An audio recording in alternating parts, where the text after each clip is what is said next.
my screen and get us kicked off. But as she mentioned, we would love for you to be lively in the chat, sharing your thoughts, your questions, and we will definitely have space to engage towards the end. So, starting us off, just to tell you a little bit about who I am Dr. Michelle Cejas, and I am a healing focused leadership coach and speaker, and supporting Latinas to grow the confidence that they need to reconnect with the parts of themselves that have been buried within them. And I want to name that that is something that for many of us, more marginalized groups, experience this, but our focus for today is Latina. So I'm going to share some data, but I'm going to guess this data would apply to some other folks who might be here who are also wondering, what is it that I can be doing to reconnect with what I need to move forward in my career? So, starting us off with a little bit of data, the researcher in me always likes to look at the numbers related to some of the things that we're talking about. And so, when we look at data related to careers, and specifically this data is around California, Latinas comprise nearly 20% of the population of California, and we represent the largest share of California women. So, with numbers can come power as well. But what we see oftentimes is that the numbers are not translating to economic, political, and professional power, also translating with that. And so there are a variety of systemic challenges, some of you noted them in the poll, that can make it difficult to be able to move forward. And I just want to acknowledge those up front, though we're not going to get into them today. Today, what we're really going to talk about are what are the ways that having navigated these systems professionally have started to create some challenges that we personally can shift to be able to have more advancement in our careers and to be able to start closing some of the wage gaps that we are experiencing. So with that, there's an organization called Hope that's based here in LA, and they yearly put out an economic status of Latinas report. And essentially what the report showed in 2024 is that while we've made significant progress in the representation of Latinas across a variety of leadership roles, we're still not seeing that it is in proportion to our demographic sizes. And so when we're looking at this, they're looking at politics, they're looking at corporate spaces, and also the public sector. And I could give you a whole list of data to go with that. But essentially, what I can tell you is the bulk of it is less than 10% in all areas, and in many areas, actually less than 5% of what we're seeing. So we know that we need to see more of us in leadership positions and also being able to advocate for higher pay. So, what are some of the roots of where that comes from? So, I'm going to dig a little deeper into some other things that are shared in the report that'll help us with understanding what we're navigating here. So, what we see is that Latinx median household income, and this is in California, was 73% of white household incomes. So, there was a difference of about $27,000. So, when we're talking about wage gaps, tends to be the wage gap that we see. Also, when we are looking at the finances of Latinas, something that's pretty significant since many of us come from immigrant backgrounds or have families who maybe were first generation for college or to be in many of these professional spaces, is that we're experiencing reverse intergenerational wealth transfers. And this means that not only am I trying to figure out my 401k, but I'm also funding and likely having to figure out the retirement situation of my parents as well. So we are essentially funding two retirements at once. And so that adds a complex layer to what we're seeking in terms of financial, closing the gaps financially in our professional careers and also knowing how to utilize that growth in income that we receive as well. And then the other piece is that only 21% of Latinas say that they're satisfied with their personal financial situation. And that means that we are seeking to close wage gaps, that we're wanting to know what it looks like to build generational wealth, and we're wanting to learn a lot of systemic opportunity that maybe we just have not experienced before. And actually, before I continue, I forgot to hit in the chat. I'm sharing a lot of data with you, and I'm going to be sharing some tools as well. I have a handout for you that you can follow along with because I want you to be able to engage with this beyond just the presentation today. So if you go ahead and open up that handout, that will help you with kind of making sense of these numbers that I'm putting at you right now. And then it'll have some activities that we're going to go through in a second as well in being able to know what to do about all of this. So a couple more parts in terms of the root of the gaps is we see that also the Pew Research Center did some research, and this is now across the United States of Latinos, and this was in 2023.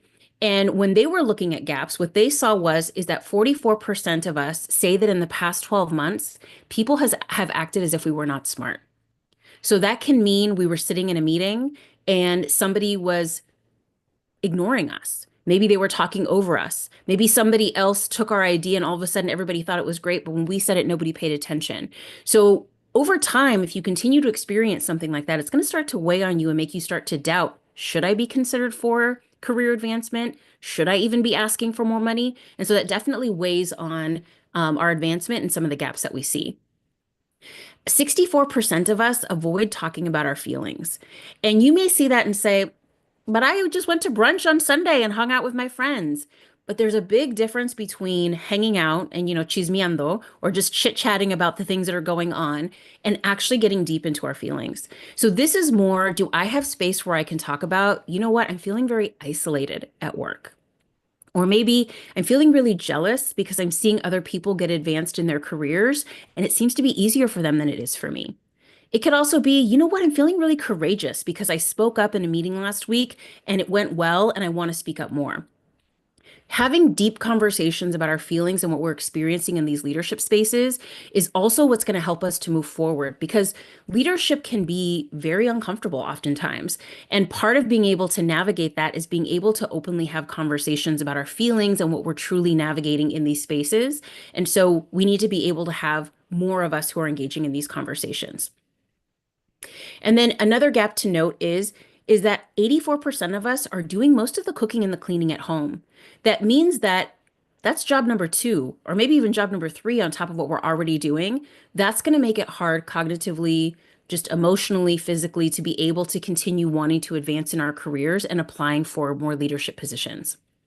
And then the last piece of data I'll share is that 66% of us have also said that sometimes or never do we have time to actually do the things that we want to do.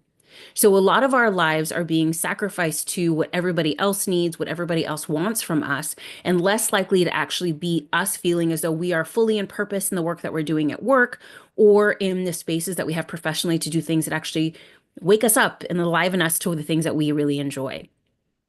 So looking at those statistics, and there's many more I could have shared, I'd love for you to just drop in the chat if there's any statistic in particular that stands out to you. Which one is one that you identify with where you're like, ooh, I felt that in my soul when you shared that. That totally I identify with that piece of data. So if there's anything in particular that stands out to you, would love for you to just drop that in the chat and share. What do you notice is a gap that I just named that you also feel as well? And if there's one that I didn't name that you're like, there's another one I think that should have some data related to it, feel free to drop that as well, because chances are there is some data on it. We just didn't talk about it today.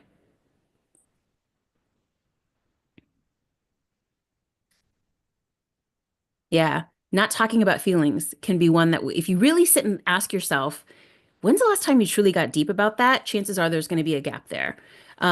And for sure, we don't talk a lot about money. Yeah, I didn't have a statistic on that, but I'm sure there's a statistic as well about how oftentimes we just don't even talk about money openly. I will say that I encourage folks, I do it myself. I'm happy to talk dollars and cents anytime. The more we're sharing and discussing that with others, we actually can also know, am I even in the range of what I should be asking for? Yeah, I didn't share about therapy. Thank you. Somebody said, I would love to know about benefiting from therapy and hearing that people avoid talking about their feelings is jarring. Yeah. Can we also start to think about the resources we would need to actually feel safe and comfortable to talk about something like our feelings? Thank you for sharing. But I want to liven this up a little bit because it's not all sadness in terms of this data. Something also to note is that even with all of that, we still keep showing up. So USC in 2022, their Equity Research Institute studied Latina leaders across the state of California, and they found there was themes in the ways that we show up in leadership spaces. And so I want to highlight that even with those gaps, even with all of those things that are making it difficult to move in our careers and to ask for more money, that we still show up in positive and important ways in the spaces where we are leading. So I'm going to list some of these, and I want you to be thinking as you're hearing these, what are some that maybe I'm not giving myself enough credit for? Because I find that oftentimes when I'm coaching folks or when I'm engaging and speaking in spaces, that a lot of times folks aren't even giving themselves enough credit. And when I start to name it, they're like, oh, wait a minute, I do that. I do that too. So hopefully, as I list these off, you might note a couple that you're like, I should actually be advocating for more pay because I'm doing all those things that are being noted as positive in leadership spaces. So some include that we have a deep desire to improve the conditions of the communities that we serve. We often come in and we want to go back to where we came from and serve in those communities. And because of that, we have a deep connection and want to make sure that we are actually doing what the community needs and desires, not just what an outside person is saying is needed in those spaces. We offer new perspectives across a wide range of issues. So we don't tend to come in and only talk about one thing. We have a breadth of experience that we bring in. We may want to be able to tackle public health at the same time that we're talking about education, at the same time that we're thinking about economic development. So we are able to share experience, the voice of the community, and also our expertise in a wide breadth of areas. And then also, when we come into spaces and we lead, we prioritize collaboration, we allocate resources to those who are underserved, and we bring more Latinas and other marginalized communities into the fold along with us. So not only do we come in and lead and we get to be a voice that is now represented in these spaces, but we are more likely to engage more people in the process of leadership and make sure that we're bringing more people to participate. Couple more things that are really great about our leadership and the ways that we stand out are that we also our work tends to be intersectional. So when we come in, we are not only thinking about ourselves, we are also thinking, how can I bring in the queer community? How can I hear more from the Black community? How can I make sure that I am not the only voice that's being represented, but that I am incorporating more folks, which kind of goes along with the way that we are very collaborative by nature. We also understand the importance of elevating all communities of color to improve conditions for all. We know that we do better when we are thinking about how we can share more of the resources with more people. There tends to be less of a scarcity mindset when we come into spaces where we're leading. We see the opportunity for more people to come to the table and for everybody to be able to have an abundant resources and connection in the work that they do. We are less likely to feel like we have to hoard it and keep it to ourselves. And then the last one I'll name is we're creating a leadership path for up and coming Latinas that is going to be more fair, more equitable. There is a mindset that I think comes from a connection to ancestors where we are constantly also thinking about what are the 7 generations ahead of us. We honor the 7 generations of past, we honor everything that's been done to get us to this place, but then we're also constantly thinking, what am I doing right now that not only benefits me, but will benefit the future? And so, with that, the thing that I noticed and that I hope for us all is that as we're thinking about career advancement, as we're thinking about closing wage gaps, it's so that we can be the mentors and the leaders who give the next generation an easier journey to thrive. Many of us, yes, want to make more money right now, want to be able to support the retirement of our parents, and also make sure that we're going to be comfortable. But we're also thinking about how this is going to benefit more people in the long run for us to be able to advance our careers and to close wage gaps. So I'll pause there. And if there's anything I just shared that stands out to you, I want you to just honor yourself for a second in the chat. And what is something that you want to name that you just heard where you're like, I want to give myself credit that that is something that I do that maybe I don't acknowledge enough as a leader? So feel free to drop in the chat. What's something that stood out for you in what we've seen are themes of Latina leadership that you can say, I do that too, and I want to be able to celebrate and honor that about myself more? And they're also all listed in your handout. So if you take a look at the handout, in case you're like, whoa, that was kind of quick, I've listed them out there as well. So it's something you can reflect on and maybe spend some more time thinking about as well. The other thing, Michelle, is that everybody should know that we always record these sessions. So they'll be able to view this recording and this conversation later on. So if some of the information went by so fast, not to worry, they can review it later. For sure. And I would love for you to kind of hold on to this handout. Maybe this is something you're leaning into and you're trying in the future just to kind of keep thinking like, how can I grow my thinking? Or maybe I can use this as a jumping off point to be thinking more about the ways that I contribute. So someone said elevating community versus individualism.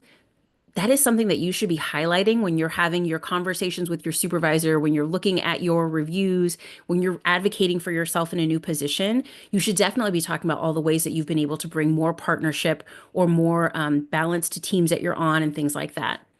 Mentorship. Many of us are mentoring other folks. So if that's something you're doing, how can you actually highlight that, make sure more people are seeing it and noticing the ways that you are also bringing more leaders along, supporting the next generation of leaders with you? That is definitely something that you should be honoring when you're getting uh, pay raises and you're advocating for yourself.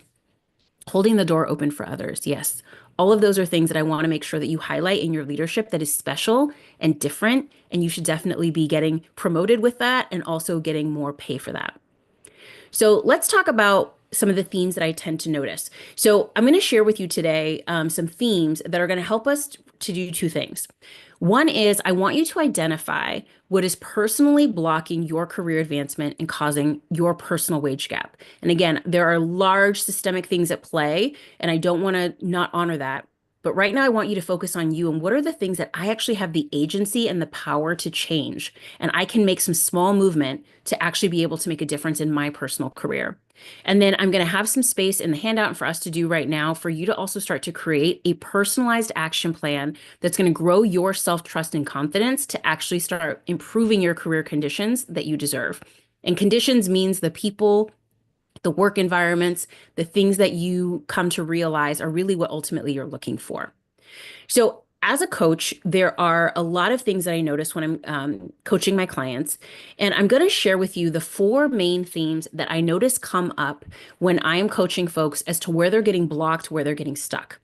And for each one of these, I'm going to offer you three things that you could do to move the needle forward in that area. Now, each of these is deep work for you to do. So again, I'm putting all this out there for you to really sit and reflect on, and you can maybe later come up with these are three actionable things that I now know I can do just based off of what we are seeing tends to be the blocks. So block one, number one that I see a lot is that we often primarily find our value in our labor rather than our experience and expertise. Now, this comes from me having seen hundreds of 360 reviews, which is when folks have their supervisor, their colleagues, external partners all give feedback on the work that they're doing. And what I see over and over again is super high marks for works hard, puts in extra time, and cares about people. And I see very low marks for negotiation, strategy, management, all the things that are actually going to get you into that C-suite or get you into that executive director position or whatever it is that you're looking for. So, how do we start to move beyond just being seen as valuable labor? So, here are some things that I would offer are ways to start moving forward in this area. First is we need to identify our strengths and maximize our opportunities to use them in our work. Oftentimes, we're spending so much time focusing on, and I put this heavily in quotes, our weaknesses that people are telling us are all the things that are wrong with us we need to fix. When in reality, if we put our energy towards our strengths, it would be less effort and less energy, and us being able to fully utilize our gifts on a regular basis. So be clear on what your strengths are and figure out how you can use them more than you are trying to fix things about yourself. The second one is begin asking to be in the rooms where decisions are being made. The reason why a lot of us may not have high scores in strategy and negotiation and things like that is because we're just not in rooms where we get to observe it and see what it looks like to actually do that kind of work. So I'll give you an example. When I was an elementary vice principal, I knew I was going to need to understand budgets someday to be a principal, but it wasn't something that was very explicitly taught in my leadership programs. So I remember going into my principal's office one day and I was like, hey, I would really love if the next time you read through the budget, you actually just let me come in the room and sit alongside you. And if you could just talk aloud while you're going through it, I'd love to know like what your brain is thinking as you're looking at this, what specific parts of the spreadsheets you're looking at and things like that. So I can start thinking about how I'm going to need to be thinking about these things when it's my turn.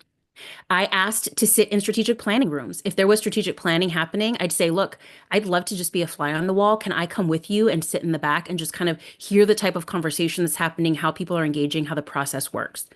Where are places where you know there's a skill that you're going to need to be able to advance in your career? And how can you start to advocate for yourself to be in the rooms where you'll learn more about that skill? And then the third thing I'll share is push yourself to stop only complimenting, or I'm sorry, push yourself to stop only complimenting yourself and others for being hard workers. We talk a lot about how we're hustlers and we have grit and all that.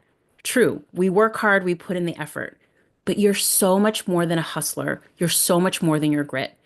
2 years ago, this comes from an experience I had 2 years ago. I was facilitating a retreat for Black and Latinx leaders. And we were sitting in a circle, and everybody was kind of sharing stories about their mentors. Every single person in that circle talked about their mentor and how hard they worked, how resilient they were, and what a hustler they were. And when it finished, I asked, why didn't anybody share how purpose driven their mentor was? How they cared about community, how they brought ancestral practices into what have now become kind of sterile spaces. I'm sure all of that was true of their mentors, but we love to congratulate each other for being hard workers. And that just continues to perpetuate this mindset and this view of us as labor. So I would really push us, even when you're engaging with your colleagues, when you're complimenting yourself or somebody else, how can we start to move beyond you're a hard worker? And you know what? I really loved the way you brought a lot of purpose to that meeting that you just facilitated. It helped me to understand the why of what we're doing. That helps that person to know, wow, talking about why and purpose is the most important part of my leadership. So let's start to complement around those things. Area number two that I often see blocks people is that the opinions of others about who we are and our work tends to drown out any successes that we have. So this kind of goes to the conversation around confidence. And I will say the majority of the people that I work with, they could already be a CEO, they could already be an assistant superintendent or an executive director, and confidence regularly comes up in the conversation. Confidence comes from trusting you will always have your own back. When we are able to trust, I can walk into any room and I will be able to have a conversation and carry myself. And if I don't know an answer, I'll figure it out. When we can apply for that role, knowing we know 70% of what's on that job description, but trust, I'm going to figure out the other 30% because I always figure things out. That's when you know you've got your own back. Confidence comes from self-trust. So what do you need to do to help yourself to identify what your needs are and see how you can trust yourself to figure out those needs? The second thing is we need to celebrate all of our wins. Every small win is an opportunity to retrain our brain to start seeing success before failure. When the first thing we do is list the 10 things we did wrong, again, going back to those reviews where oftentimes you're getting a long list of weaknesses, we start to train our brain to constantly be looking for that. And what I want you to do is to train your brain to actually look at your successes first, no matter how small they are, to help to start letting yourself know, I'm doing really good at what I'm doing, and I want to honor that because that's going to help you to know, again, that you've got your back. And then identify practices that you can use to release the opinions of others that are taking up just too much space in your brain. So some of this might be maybe at the end of a meeting, if you know there's something that was said in the meeting that just keeps spinning in your head, how can you actually pause and take a moment to engage with that thought and say, you know what? I want to replace that thought with another one that's going to be more beneficial to me. So there's a wide variety of things that you could do, but I want you to actually pause periodically throughout your day and ask yourself, what opinions am I carrying from other people that I need to release because I want to focus more on myself, my own thoughts, and my own successes. Third thing that I see often, oh, sorry, I didn't put the successes, I was talking about them. The third one, and these are listed in your handout again. The third one that I want to mention is that oftentimes a block I see is that success has been defined for us by our family, by culture, and by society, and it hasn't actually brought us happiness. So what I mean by this is using myself as an example. I am a former high school principal who was on the route to being a superintendent, making six figures, had a nice house, married, traveling the world, and people were like, "Wow, everything looks amazing." But I was exhausted. I didn't feel like I was spending the majority of my time actually doing things that felt very purposeful to me. And I was really struggling with the idea that I was going to keep doing what I was doing for another 20 to 25 years. I chat with a lot of Latinas who are on the outside, people looking in are like, whoa, they're super successful and they should be so thrilled with the life they've built. And they're saying, I'm just not happy. So, yes, we are our ancestors' wildest dreams. And it's time for you to actually create your own dream. It's time for you to be able to define for yourself what happiness means and not what everybody else is telling you that happiness should mean. And that means you're going to have to really grapple with what are the things that I actually want for myself? And it might be in alignment, but there might be some stuff you have to let go of. And that's a difficult journey, but is going to be necessary for you to figure out what the right career advancement is. Because sometimes I see people who are stuck in their career advancement because it's actually not the thing they really want. And so subconsciously, they're blocking it, maybe self-sabotaging in some ways, because it's actually not the career trajectory they should be on. And there's a shift that needs to happen, and then things are going to take off. So allow yourself space to really let the dreams that are within you come to the surface. Journaling, voice memoing. Um, I oftentimes, I took a sabbatical a few years back when I did leave K-12 to figure out what my next, career move was going to be. And I would sit for long periods of time, just kind of like meditating or reading books and thinking. And I would tell myself any thought that came to my mind, even if it made absolutely no sense, I was just going to write it down. And I started doing that for months and thoughts. And I'd be like, I don't know what that means, but I'll write it down. I have no idea where that's coming from, but I'll write it down. And little by little, allowing my intuition to speak to me, allowing the dreams to come to the surface, slowly they started to make sense. Slowly they started to build. And guess what? It's this. It's the life that I'm living now. Oftentimes we are suppressing the thoughts and the intuition and the dreams just to keep following what everybody else told us. You got to give yourself space to let those things come out and let them make sense later. So the next step is you just got to spend some time crafting a clear vision for your life and your career. And then the last one I'll name is this is the fourth one that I often see is that to all the statistics that I shared earlier, we are overworked, underpaid, and undervalued. And that is stressful and it is overwhelming. And so even when folks do make it to those leadership seats, the sustainability of being in that seat long term can be really difficult. So the next thing is, and this is kind of where I've been lately in my coaching with folks, is I'm seeing that more and more folks might get to that seat, but then once you've made that career advancement, something happens, they break down, they get sick, they're stressed out, and then they can't stay there. So not only do I want you to be able to advance in your career, but I want you to also be able to sustain that for as long as you choose. So some of the ways to be able to do that are we need to actually acknowledge the thoughts, feelings, and sensations that are keeping us in survival mode. So I mentioned, earlier, we have to sit with what thoughts are taking up too much space in our head. How can I actually talk about my feelings with somebody else so that I can give it a space to go and I can release it? Feelings only take 90 minutes. There's a scientific study on this. 90 seconds to run through our body. But so many of us are so fearful of engaging with our feelings that we repress and repress until I can't get out of bed for 3 days because I'm so tired and exhausted and stressed out. Or I now went off the handle, sent an email I shouldn't have sent because I went into fight mode and I was super upset. When in reality, we just needed these pockets of 1 to 2 minutes to just let that move through us. So I want you to start finding 1 to 2 minutes throughout the day where you can pause, reset. How am I feeling? What does my body need? What does my mind need? And then what are some practices you can start to learn over time? And those would be somatic exercises or nervous system regulation. And we can talk more about that, or if you're welcome to ask me questions after today. But I share tons of information about that kind of stuff on my social media about small things you can do for 1 to 2 minutes that actually will reduce stress over time because it doesn't build up to a point where then it feels this isn't sustainable and I have to walk away. So I'm going to pause there. And these are the four gaps that I just mentioned, the themes that come up over and over again from having coached hundreds of Latinas, reviewed 360s over and over again. And I want you to drop in the chat, when you hear these blocks, which are the ones that you identify with? Which of those four are you like, ooh, you just put a name to the thing that I didn't know I've been feeling or experiencing?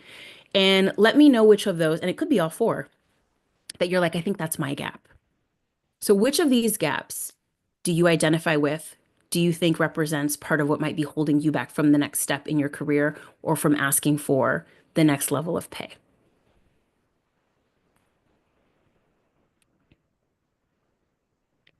And in your handout, I have these listed as well. Again, sit with them, see which ones kind of hang with you the most.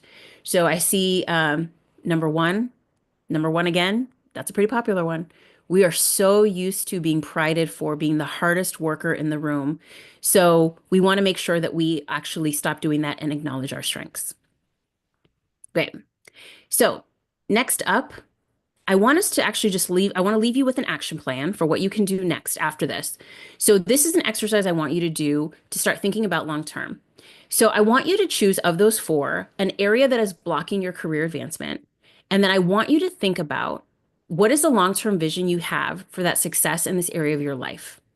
So, as I mentioned, if you could just sit with that question 5 minutes, 30 minutes, maybe you go to a park somewhere. And I want you to just start trusting yourself to just journal and just drop every thought that comes up. Doesn't have to make sense. You don't need an action plan for it now. But what are some of the things that you can do to start capturing what the long-term vision is for that area that's blocking you and what you want that to look like when it's successful on the other side? After you do the journaling, I want you to come back to the handout that I dropped. And in there, I've created an action plan for you. And I want you to think about very small, successful action steps that you can take. So the work here is balancing between an audacious dream long term and then baby steps you can take right now. So the way that you actually meet those huge goals in the future is to actually build your self-trust and confidence right now. And the way you do that is by helping to retrain your body, retrain your mind to know I am successful. I can trust myself to take steps. So even though a small step may feel insignificant right now, I want you to know that it's constant steps that are helping to retrain your body and your mind to keep moving forward when you feel stuck. So when we think about moving forward in our career, it may not be that you're applying for the next job right now, but can I come up with a small action step I can take this week that's going to get me closer to being able to apply for the next move that I want to take? If I want to stay in the position I'm in now, but I feel like I deserve more pay, what's one small action step I can take today to start building the case for advocating for more pay? Or for maybe starting to advocate for maybe a reassignment of my position because I believe it deserves more. So I want you to dream about what the success in that gap area could be. How are you going to get over that hump? And then what's the one step this week that you can take? And if you look at the action plan that I have there for you, the way I set it up, this is the last thing. The way I set it up for you is to identify the action step. And again, I want it to be small. Give yourself a date. Is this going to be over the next week or the next month? And then I want you to know what's the evidence that you're going to have that's going to be your signal that you completed that. And that's also going to be your success step that starts to retrain your brain to know, oh, that helped me to know I can trust myself. I can trust myself to move forward in this work because I did this action step and this is the success that I got. And the more you're able to do that, and you can keep adding to this action plan, maybe you start a new one over time, starts to help to show you you have success receipts that are showing you visibly, like, wow, these are all the things that I've been able to move forward. And then also, again, is retraining your brain and your body to just assume I will be successful when I take a step. I can trust myself. And that's where confidence comes from, is from growing more self-confidence and self-trust. So I'm going to pause there. Again, all of this is meant for you to do on a long-term journey.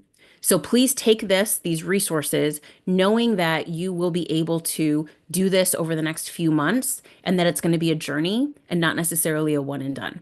So please use the resources. Let me know how it goes. And I'm more than happy to offer support outside of today. And I'll share my info on the side so that you can circle back if you need to. And I'll pause there so we can do some Q&A. Perfect, Michelle. Thank you so much. Thank you. This was invaluable. And it is sad, really, that we had to create this imposter syndrome, in a way, label just to talk about our, insecurities and, the fear that we have. And anyway, which is crazy, right? That as women, we start so young and so early doubting ourselves, and like that self, you know, doubt manifests in everything that we do. And we just feel, we self-eliminate from opportunities. But I like how you're talking about changing our mindset. So how do we close the wage gap? It's by changing our own mindset and our own self-worth to be able to move forward. With that said, Michelle, you were talking about, our ancestral strategies and how we can use that. At the same time, there's some real true cultural norms and expectations. And sometimes our own community, in a way, keeps us in check, right? Even as women, we do that to each other. We've all heard other women like, oh, look at her over there, and her kids may be neglected. And so as women, we kind of keep each other in check. How can we either overcome that systemically or, just be able to deal with that personally. Yeah. I mean, honestly, a lot of times I feel like the coach in me now can see what maybe I couldn't have seen before, in that it's more about them than it is about us. And so, an example I can give is, I was in K-12 education for 15 years. First job I had, plan was to be there the whole time. And when I started saying out loud I was going to leave, I think it made other people more uncomfortable than it made me. And I think now what I can reflect on is I think for a lot of folks, it was like, if she leaves when she's unhappy, then that means I should be able to leave when I'm unhappy. And that makes me now feel uncomfortable that I'm not taking the same step that she's taking. So, our boldness, our willingness to step up for what we deserve and what we want can make other people around us feel uncomfortable, because it's a call for them to do the same thing too. And if they're not willing to, they're like, no, no, no, no, no, stay back here with me.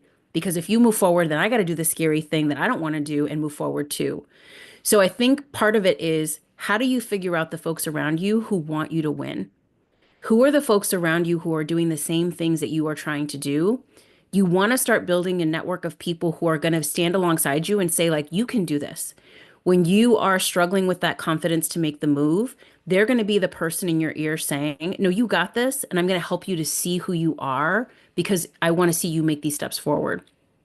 I talk about, sometimes when I share my full story, I have a slide where I share, I call them my identity board of directors. And it was a collection of 5 Latinas who each had really hard conversations with me, where they were like, you are not giving yourself enough value. These are all the things that you are. These are all the things that you deserve. And they were the folks who kind of kept pushing me along and helping me to know. They weren't as scared of me moving forward because they were all doing the same thing too. So, how do you actually surround yourself with folks who are not scared of you moving because it scares them about themselves, but want to see you win because it helps them to win as well? And there are plenty of people in the cultura who want that. You just got to go out and find those folks. Yeah, absolutely. And I mean, it is tough, right? Because some cultures, they say, you have some cultures complain that there's too much pressure, right? To become a doctor, to become an engineer, to do, right, go into the sciences. And in our culture, many times it's that, you're a good mom, that your kids are great, right? And Hmm. so, yeah, it's changing those mindsets and those expectations and surrounding ourselves with people that are, positive Yeah. versus, limiting. Yeah. That also reminds me, as you're saying that, it makes me think of like my parents and a lot of the folks, the parents I used to interact with when I was in school system. We also have a lot of gratitude. For so many of us who come from immigrant backgrounds, there's just gratitude to be here. Maybe they were leaving civil war. Maybe they were leaving violence of another sort. Maybe they were also just looking for more opportunity. And because there's so much gratitude to be here, a lot of times I found that it was just kind of like, then just be happy with what you've got. You don't need to ask for more. And it's like, I am. And gratitude doesn't mean we can't ask for more. And it doesn't mean we don't deserve more. And I feel that sometimes that conversation comes up too. All right, Michelle, a question. This is like a very uh, like I need your practical tips for negotiating, especially, whether it's the first salary, right? And they always say negotiate your first salary because that kind of sets the tone for everything moving forward. So tips for salary negotiation, either going in or after a review. You talked about, hearing all these recommendations on what you need to improve. At that point, though, you're sitting there, you're hearing about these things that you need to improve. What tips do you have for women where we can negotiate, our salary Yes. at that point? I love to talk about money. Yes, So me too. so first off, we got to talk about it. So I would say the first part is do your research. So, going in the K-12 system is very lockstep. You come in and each year you just have a step da, da, da. So when I left, I was like, I don't know what I'm supposed to ask for. Like, what is the rate for some consulting work or some coaching work or whatnot? So I just started reaching out to folks. Hey, would you be willing to share with me what's the rough range of what you're signing contracts for right now for a consultant? Hey, just curious, you're a consultant. What's the average that you feel is a certain business is able to pay for, or certain schools? So I just started reaching out to people and asking, hey, if you're willing to talk numbers, I would love to ask you questions. I still do that because I want to make sure I'm also constantly gauging, is the market moving and am I following it? So I would say start off by figuring out who you can ask questions to. I mean, this In this day and age, you got Glassdoor and all these places where you can go online. I mean, get up in there in that cheese man, like start marking, like how much does so and so make? How much does this make? And you can start doing some research to get a gauge of where you should be asking. So I would say that's definitely for entry level. Once you're in, oh, other thing I'll say for entry level, there's more than just salary to negotiate too. So sometimes I'll have people say, well, they told me the salary is not negotiable. Okay, get the max of what you can get there. What are other things that are important to you that you would want to incorporate? Do you want to also have a certain amount of time off? Is there a professional development fund? Most people pay for my coaching through their job because coaching is something that they've embedded into their contract that they receive. Are you advocating for yourself to maybe have a travel fund if you need to go travel for professional development or something? Are you advocating for a bonus at the end of the year, 401k match? There's so many things that a person could be asking for and looking for. Am I remote? Am I hybrid? All that kind of stuff. So think of your ideal scenario. What's your A? This would be all the benefits, the pay, everything. And then what is your absolute lowest? Anything below this, I'm just going to resent coming to work. If I don't have this salary, if I don't have these benefits, I'm going to be mad every time I walk in that door. I'm going to be questioning what everybody else is getting when I'm sitting in there. And then you need to figure out the in between of how low you would go to be able to that negotiation, offer your ideal scenario, and then know where you're willing to flex if they can't give you absolutely every single thing that you want. So you also want to make sure you have like a variety of like a plan A, a plan B, C scenario of different things that you're willing to talk about. It's not a one-time conversation, it's a going back and forth conversation. And then in terms of if you have the job, I kind of said this a couple times, but you really need to identify what you're great at and start collecting data on that. And the thing that I see over and over again is that people don't actually have a shared definition of success with their boss. So they're coming in and they're thinking like, Psh, nailed it. And the boss is like, but you didn't hit this or you didn't hit this. We were both looking at completely different things to determine what success looked like. So, how do we establish up front in that yearly review at the very beginning? What are we both going to be looking at over the next 6 months or over the next year that will help you to know that I'm successful and I will also know that I'm successful in this role? If I hit all of those things, what's a potential thing at the end? Is there a bonus option? Is there a raise? Like, start having that conversation. Don't just spring it on in the last convo and think it's just going to happen. And then, what are the markers that they want to see to be able to navigate that? When I was in the nonprofit world, I had a bonus option.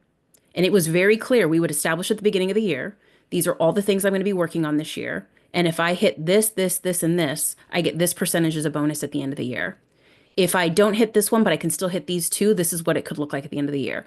So it was kind of discussed and advocated for at the beginning. And then we just kept checking in on it and tracking it as we went. And then I had a very clear marker for what I needed to do to get a pay raise. And then at a certain point, I wanted career advancement. That just wasn't going to be possible there anymore. And for me, that ended up becoming an entrepreneur. But then for somebody else, it might be I'm going to start exploring going to another organization, but it's not a surprise because I've known I've fully maxed out what I could have in this organization. And Michelle, you talked about valuing our experience and expertise, versus what you labor, right? The work Mhm. itself.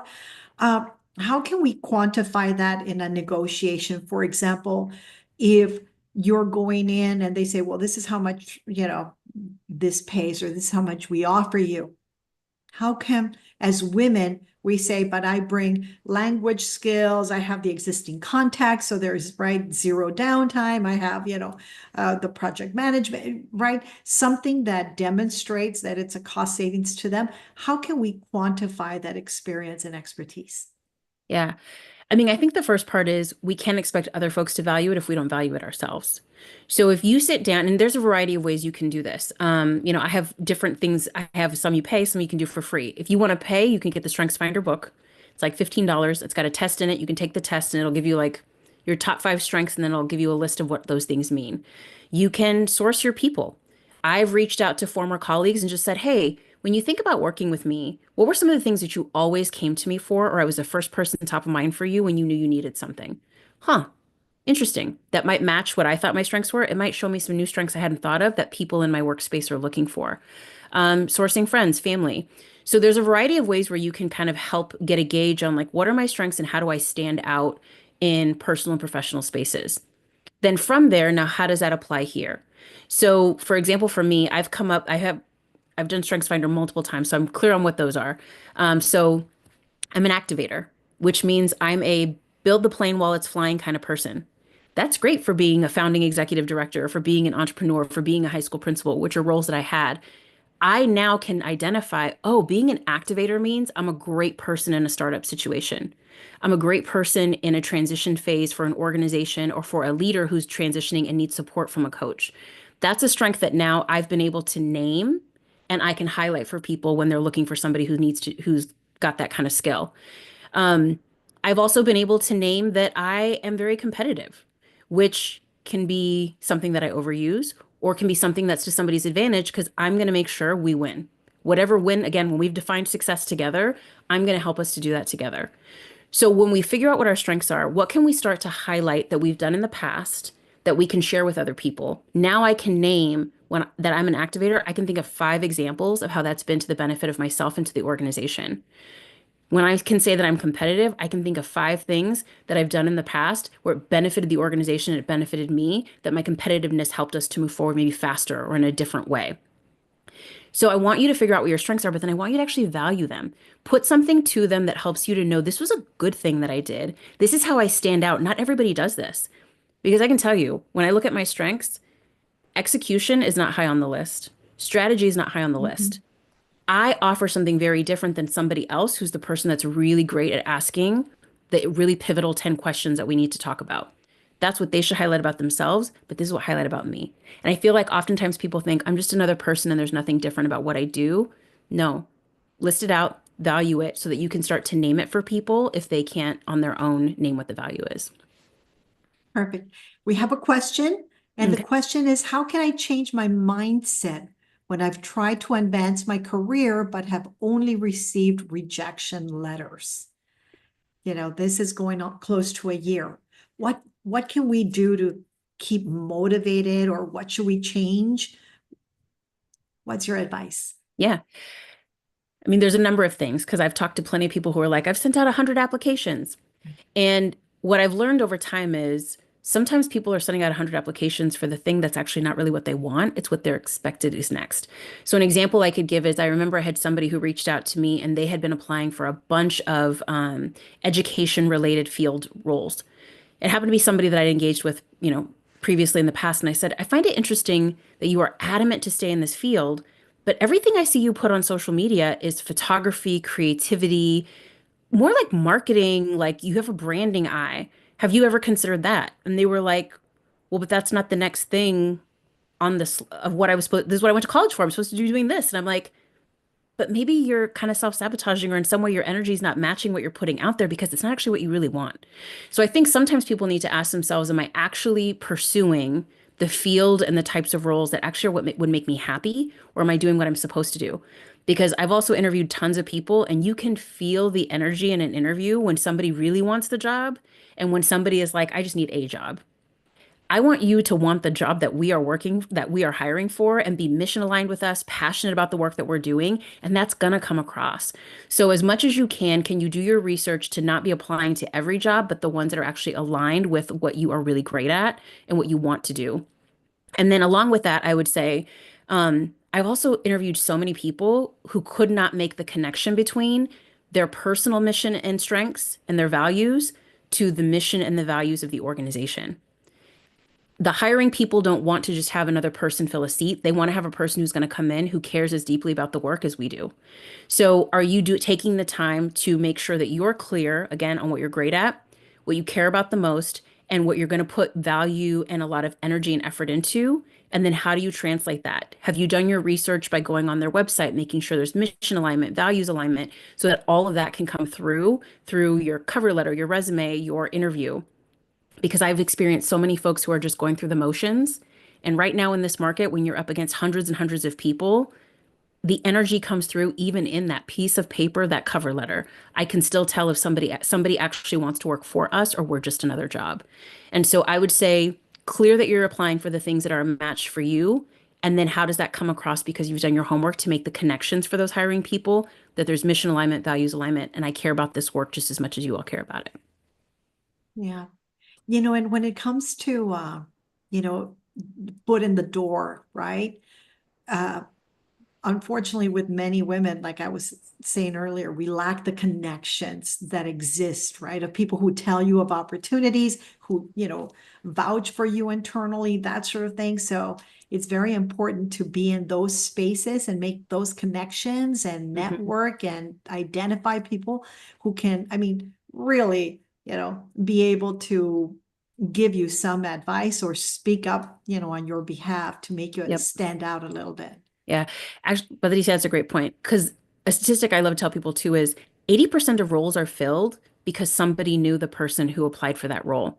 So I have people who reach out to me all the time. Hey, I think you might know somebody at such and such. Can we chit chat or would you be willing to put in a word? Or people who have no idea, but they're like, can I just meet you and chat with you to see if you can give me some thoughts and advice? Like that's part of that bravery, that confidence of just like, can I reach out to somebody? And I'm going to tell you, people love to talk about themselves. Look at me talking up a storm right now. Like, hit somebody up and say, can I get 30 minutes? And I would love to just ask you questions about how you landed at your role. Can I have a few minutes to just ask you more about what brought you to the organization and what keeps you there? When I was exploring life out of K-12, I would message people and say, can I buy you a cup of coffee and hear about your story of how you landed in this particular role? Because I'm considering moving in that direction too. So even if you don't already have friends and people there, how do you use LinkedIn? How do you just email people? You never know who's going to say yes, and see if you can get conversations with folks that are a little closer to the field and to the roles that you're trying to get into. Okay. Um, Michelle, some of the barriers that we face as Latinas or as women are real. Hmm. What advice do you have for those of us who may experience either, sexism or discrimination in the workplace? Many of us, you know, are kind of trained to just take it, and we don't want to rock the boat. We don't want to be perceived as a difficult person or whatever. But what advice do you have for us if we actually do encounter some of this, these microaggressions in the workplace? Yeah, that's a whole happy hour, Patricia. We could talk stories about that forever. I will say that the more I moved into higher leadership positions, the more I experienced that. When I was starting out, I was kind of like, I would hear people talk about that, but it wasn't until I started moving into places where I was one of only a few women. I mean, when I went into the high school world, I was a young Latina hanging out with a bunch of older white dudes. Like, we were not the same people.